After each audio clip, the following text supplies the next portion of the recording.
Welcome friends, welcome into my YouTube channel English Grammar by Bankar sir.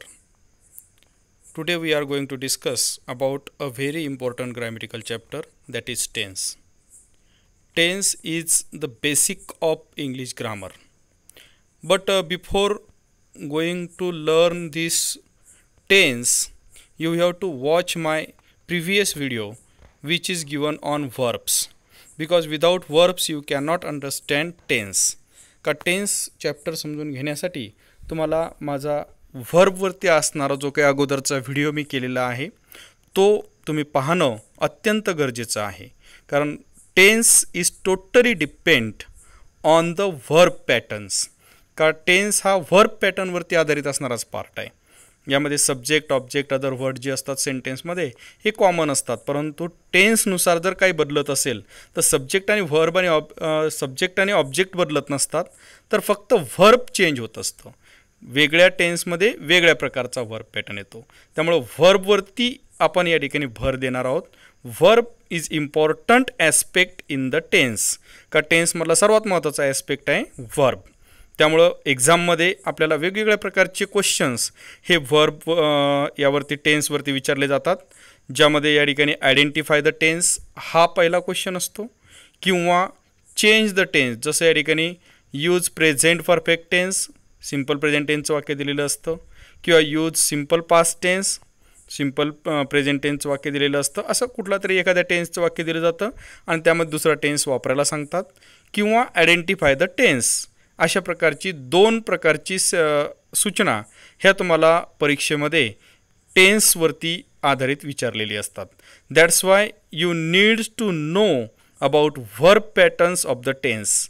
Tense change करायचा किंवा tense identify करायचा, तर काय identify करायचं असतं किंवा काय चेंज करायचं असतं, तर त्यातला फक्त व्हर्ब पॅटर्न तुम्हाला आयडेंटिफाय करायचा असतो किंवा चेंज करायचा असतो. तर हे सर्वांनी लक्षात ठेवायचं आहे का टेन्समध्ये सर्वात महत्त्वाचं आहे व्हर्ब पॅटर्न.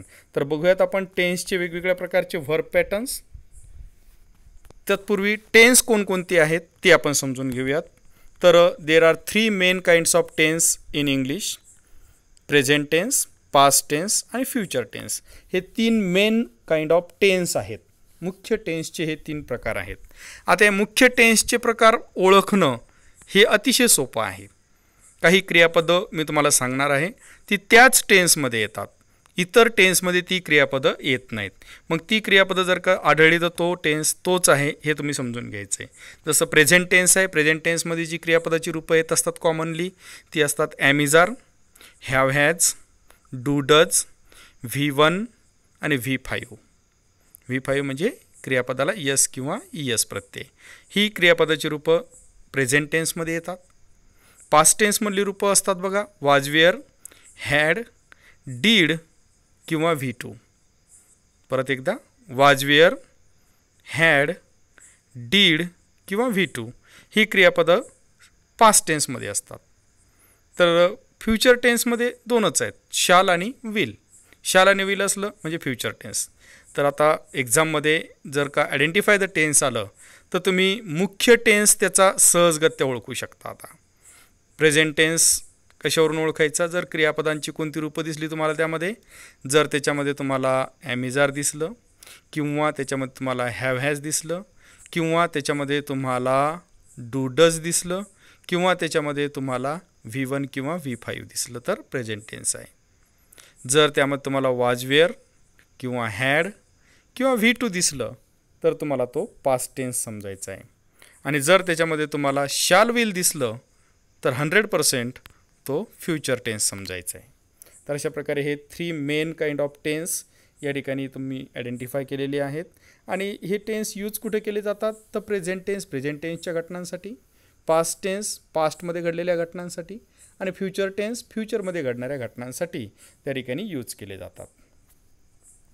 आता या 3ही मेन टेन्सचे 4 सब टेन्स आहेत. मग प्रत्येकाचे 4 आहेत, म्हणजे किती टेन्स झाले सांगा बरं?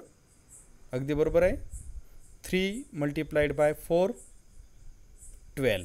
अगदी बरोबर आहे, टोटल 12 टेन्स आहेत.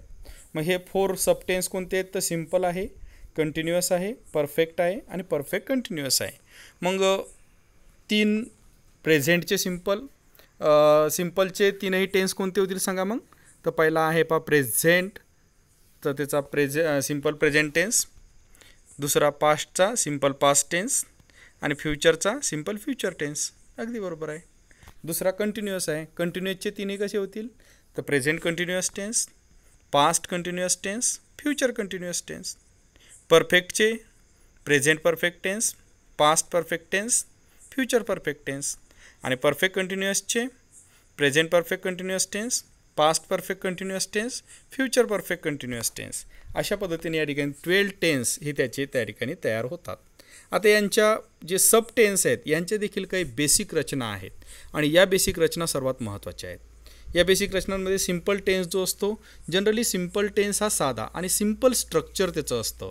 यामध्ये काही जास्त क्रियापदांची गर्दी त्यामध्ये नसते.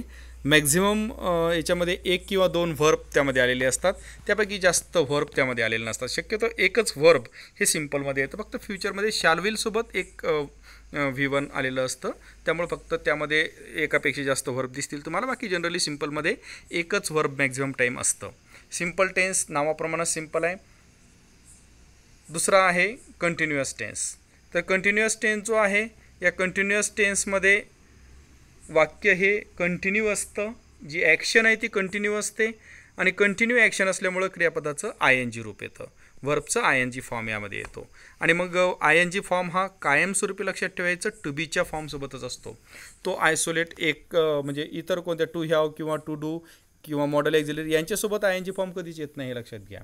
ING फॉर्मला लागतो टू बीसोबतच ING फॉर्म येतो. त्यामुळे हे कॉम्बिनेशन लक्षात ठेवायचे कंटिन्युअस टेन्सचं. कंटिन्युअस टेन्समध्ये टू बी प्लस VING हा फॉर्म त्या ठिकाणी असतो. मग आता प्रेझेंट कंटिन्युअस जर म्हटला तर टू बीचा ॲमिजार म्हणून am is are plus VING. Past continuous tense म्हटला तर टू बीचं वाजवेअर म्हणून वाजवेअर प्लस VING. आणि फ्युचर कंटिन्युअस टेन्स म्हटला तर टू बीचं शाल और will plus be plus VING. या प्रकारे आपल्याला कंटिन्युअस टेन्सच्या रचना होतात. त्यानंतर आहे परफेक्ट. परफेक्ट टेन्समधली जी बेसिक रचना आहे ती आहे to have plus V3. To have plus V3 ही परफेक्ट टेन्सची जी रचना आहे. तर प्रेझेंट टेन्स जर आपण त्यामध्ये म्हटलं तर प्रेझेंट परफेक्ट टेन्सची रचना काय होईल, मग टू हॅवचं हॅव हॅज हे रूप येईल. म्हणून मग प्रेझेंट परफेक्ट टेन्सची रचना होते have has plus V3. Past perfect टेन्सची रचना काय होईल, मग हॅड प्लस V3. आणि फ्युचर परफेक्ट टेन्सची रचना तर shall have will have plus V3. आणि परफेक्ट कंटिन्युअस टेन्स आहे पुढचा. परफेक्ट कंटिन्युअस टेन्सची बेसिक रचना कोणती आहे, तर to have plus been plus VING. आणि मग to have plus been plus VING ही परफेक्ट कंटिन्युअस टेन्सची बेसिक रचना आहे. त्यामुळे प्रेझेंट परफेक्ट कंटिन्युअस टेन्सची रचना होते have has plus been plus VING. या टू हॅवची रूप आपण तिथं बघतोय. जर पास्ट परफेक्ट कंटिन्युअस टेन्स झाला तर टू हॅवचं हॅड होतं म्हणून had plus been plus VING. आणि फ्युचर परफेक्ट कंटिन्युअस टेन्स असेल तर shall have will have plus been plus VING. अशा पद्धतीने या ठिकाणी यांच्या रचना होतात. आता यामधला जो पहिला टेन्स आहे तो आहे सिम्पल. यांच्या रचना आपण या ठिकाणी पाहतोय. Simple present tense. Simple present टेन्सची ॲक्टिव्ह व्हाईस रचना. आता इथं लक्षात ठेवायचं मी दोन्ही प्रकारच्या रचना दिल्या आहेत, ॲक्टिव्ह व्हाईस पहिल्या कॉलममध्ये आणि दुसऱ्या कॉलममध्ये पॅशिव्ह व्हाईस रचना. हे अनेक विद्यार्थ्यांचं कन्फ्युजन असतं का ॲक्टिव्ह व्हाईस आणि पॅशिव्ह व्हाईस यामधल्या रचना टेन्समध्ये वेगवेगळ्या असतात, तर त्यांचा टेन्स बदलतो का, तर टेन्स बदलत नाही, टेन्स तोच असतो. त्या दोनही प्रकारच्या रचना त्याच टेन्समध्ये असतात, मग ती ॲक्टिव्ह व्हाईसची असली का पॅशिव्ह व्हाईसची असली तरीसुद्धा. जसं या ठिकाणी सिम्पल प्रेझेंट टेन्सची ॲक्टिव्ह व्हाईस रचना आहेत पहा V1 V5 ज्यामध्ये yes प्रत्यय लागतो, त्यानंतर डू डज प्लस V1. आणि याची पॅशिव्ह व्हाईस रचना आहे ॲमिजार प्लस V3. तशीच सिम्पल पास्ट टेन्समध्ये जर आपण बघितलं तर सिम्पल पास्ट टेन्समध्ये V2 त्यानंतर डीड प्लस V1 ह्या ॲक्टिव्ह व्हाईस रचना आहेत. आणि पॅशिव्ह व्हाईस रचना याच्यामध्ये आहेत was were plus V3. Simple future tense त्याची रचना होईल शाल विल प्लस V1 आणि त्याची पॅशिव्ह व्हाईस रचना होते शाल और will plus be plus V3. या प्रकारे त्याचा पॅशिव्ह व्हाईस पॅटर्न होतो. तर सिम्पल टेन्स जो असतो तर हा सिम्पल टेन्स हा सिम्पल रचनांसारखाच त्या ठिकाणी असतो. आपण त्यांचे उपयोग या ठिकाणी पाहणार आहोत.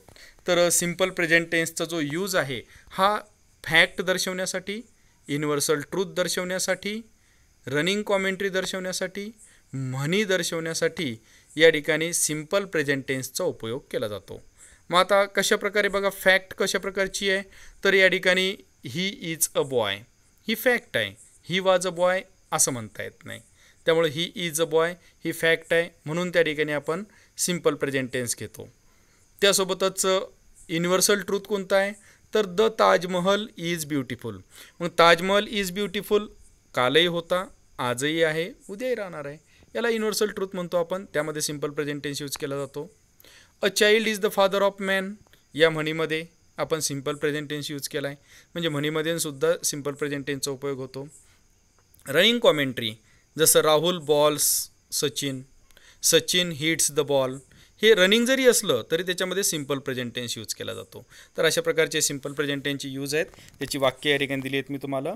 दे are my friends, he is my friend, I am a boy, I have a car, he likes a pen, I like a rose, he doesn't like it, we don't come late, he is punish by me. शेवटचं पेशिवायचं वाक्य अगदी बरोबर आहे.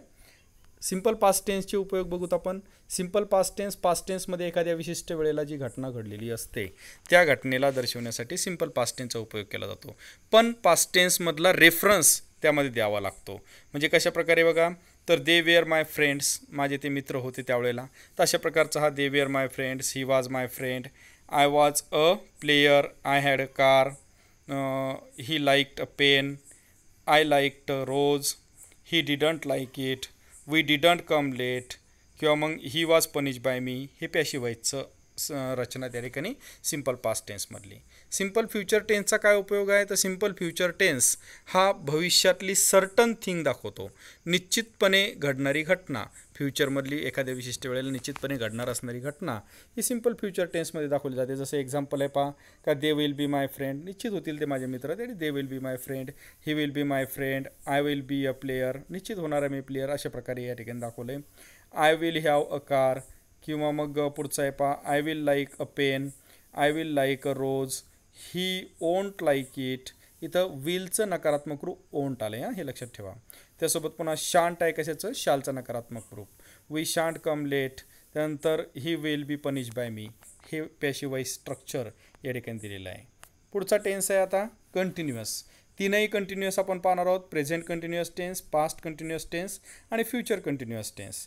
Present continuous tense जो असतो तर हा लक्षात ठेवायचं, कोणताही कंटिन्युअस टेन्स हा टेम्पररी ॲक्शन दाखवण्यासाठी केला जातो. टेम्पररी ॲक्शन म्हणजेच काय, तात्पुरती सुरू असलेली क्रिया दर्शवण्यासाठी आपल्याला कंटिन्युअस टेन्सचा उपयोग केला जातो. आता दोन एक्झाम्पल मी तुम्हाला या ठिकाणी सांगतो आहे, प्रेझेंट कंटिन्युअस आणि सिम्पल प्रेझेंट. तर प्रेझेंट कंटिन्युअस आणि सिम्पल प्रेझेंटमध्ये काय डिफरन्स आहे बघा, तर ही लिव्ज इन चिखली हे सिम्पल प्रेझेंट टेन्सचं वाक्य, आणि he is living in Chikhli हे प्रेझेंट कंटिन्युअस टेन्सचं वाक्य. या दोन्हीमध्ये फरक अशा प्रकारचा आहे का, ही लिव्ज इन चिखली याचा अर्थ तो परमनंट चिखलीमध्ये राहतो, इट्स अ फॅक्ट. ती काय दाखवते, फॅक्ट दाखवते, तो परमनंट चिखलीमध्ये राहतो. पण he is living in Chikhli याचा अर्थ काय आहे, का तो परमनंट चिखलीमध्ये राहत नाही, तर तो टेम्पररी कालावधीसाठी, एका विशिष्ट कालावधीसाठी चिखलीत राहत आहे. अशा पद्धतीने या ठिकाणी टेम्पररी आणि परमनंट हा दोन्हीचा डिफरन्स त्या ठिकाणी लक्षात ठेवायचा आहे. तर प्रेझेंट कंटिन्युअस टेन्सची रचना आहे am is are plus V I N G, आणि त्याची पॅशिवाईज रचना आहे am is are plus being plus V 3. त्याच पद्धतीनं पास्ट कंटिन्युअस टेन्स, भूतकाळामध्ये एखाद्या विशिष्ट वेळेला टेम्पररी सुरू असलेली घटना ही पास्ट कंटिन्युअस टेन्सने दाखवली जाते. जसं was were plus V I N G ही पास्ट कंटिन्युअस टेन्सची ॲक्टिव्हाईज रचना आहे, तर was were plus being plus V 3 past continuous टेन्सची पॅशिवाईज रचना आहे. फ्युचर कंटिन्युअस टेन्स आहे shall be will be plus V I N G, आणि पॅशिवाईज रचना आहे त्याची shall be will be plus being plus V 3. Actually future continuous टेन्सच्या passive voice रचनेचा उपयोग होत नाही, ही न उपयोगात येणारी रचना या ठिकाणी लक्षात ठेवायची आहे. म्हणजे यामध्ये कोणताही पॅशिवाईजच्या रचनेचा उपयोग, फ्युचर कंटिन्युअस टेन्सच्या पॅशिवाईज रचनेचा उपयोग कुठलाही होत नाही. फ्युचर कंटिन्युअस टेन्स भविष्यातल्या विशिष्ट वेळेला टेम्पररी कालावधीसाठी जर एखादी घटना सुरू राहत असणार असेल त्याच्याबद्दल तो यूज केला जातो. जसं I will be reading a newspaper tomorrow, का टुमॉरोला एखाद्या विशिष्ट वेळेला मी न्यूजपेपर वाचत असेल हे दाखवण्यासाठी फ्युचर कंटिन्युअस टेन्स दाखवला जातो. याची एक्झाम्पल तुम्हाला मी दिली आहेत पहा कंटिन्युअस टेन्सची. प्रेझेंट कंटिन्युअसमध्ये आहे पहा, I am working hard, he is working hard, they are working hard, I am being punished ही पॅशिवाईज रचना आहे, he is being called passive voice रचना आहे. त्याचप्रमाणे पास्ट कंटिन्युअस टेन्समध्ये दाखवलं आहे he was working hard, she was working hard, they were working, I was being punished आणि ही वॉज बिईंग पनिश्ड ही शेवटची दोन वाक्य अगदी बरोबर पॅशिवाईज रचनेची आहेत पास्ट कंटिन्युअस टेन्सच्या. फ्युचर कंटिन्युअस टेन्स तुम्हाला या ठिकाणी दाखवला का I will be working hard, she will be working hard, they will be working, हे तुम्हाला या ठिकाणी फ्युचर कंटिन्युअस टेन्सच्या रचना आहेत. खालची 2 वाक्य मी जरी लिहिली आहेत तरी ती तशी वाक्य उपयोगात येत नाहीत, हे तुम्ही त्या ठिकाणी लक्षात ठेवायचं आहे. तर अशा प्रकारचा आजचा हा आपला टेन्सवरचा व्हिडिओ तुम्हाला नक्कीच आवडला असेल. उर्वरित जे काही 2 टेन्स आहेत म्हणजे परफेक्ट आणि परफेक्ट कंटिन्युअस हे आपण नेक्स्ट व्हिडिओमध्ये डिस्कस करणार आहोत, कारण एका व्हिडिओमध्ये इतका वेळ डिस्कस करणे हे जास्त योग्य नाही. तुम्हीसुद्धा त्यामध्ये जास्त बोर व्हाल. त्यामुळं फक्त सुरुवातीचे 2 टेन्स मी या ठिकाणी डिस्कस केलेत. तुम्हाला आजचा व्हिडिओ आवडला असेल तर माझ्या चॅनलला सबस्क्राईब करा, लाईक करा आणि आपल्या मित्रांसोबत शेअर करा. मला खात्री आहे की एक्झाममध्ये या 2 टेन्सबद्दल जर कुठलाही क्वेश्चन आला, आयडेंटिफिकेशन असेल किंवा चेंज असेल, तर तुम्हाला निश्चितच चांगल्या प्रकारचे marks, out of mark 100% mark तुम्ही त्यामध्ये मिळवाल याची मला खात्री आहे. आणि ज्यांनी माझं चॅनल सबस्क्राईब केलं, लाईक केलं त्याबद्दल त्यांचे सर्वांचे आभार. थँक्यू. आणि आजच्या या कोरोना व्हायरसच्या लॉकडाऊन पिरियडमध्ये जर गरज नसेल तर घराबाहेर पडू नका. Stay home, stay safe. Thank you. Thanks a lot.